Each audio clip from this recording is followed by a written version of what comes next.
You're watching ongoing NBC News coverage of the indictment of former President Donald Trump for his alleged role in trying to overturn the 2020 election. All those events that culminated with the storming of the Capitol on January 6th.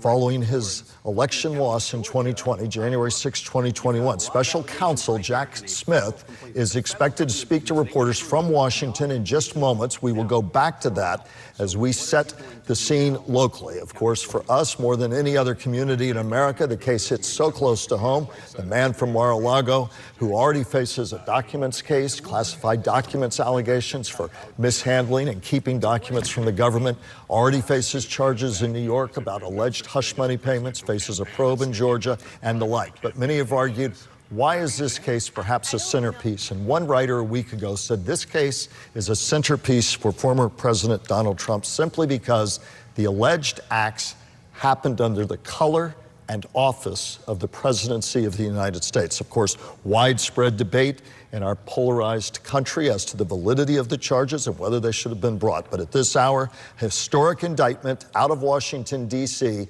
indicting the former president of the United States on 4 counts, Shannon, involving the January 6th events and everything that led up to that, and the allegations that he attempted to overthrow and reverse the outcome of a democratically held election. And in that vein, two of the counts that came down today, 2 counts of obstruction, 2 counts of conspiracy. And so 4 counts in all, but 1 individual named in this indictment. There were co-conspirators, 6 of them mentioned in the indictment today, but not officially charged, which was intriguing to many. And many argued, and NBC News just reported, and we're going to bring in Mark Schnapp, former federal prosecutor in the Southern District of Miami, out of Miami.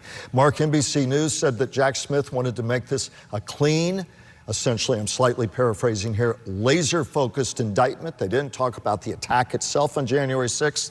They talked about the conspiracy to defraud, that he had knowledge that he'd lost the election, that then President Trump knew he'd lost the election. He'd been told repeatedly by people up to and including the Attorney General of the United States there was no widespread fraud, and yet went ahead with his alleged efforts to overthrow the election.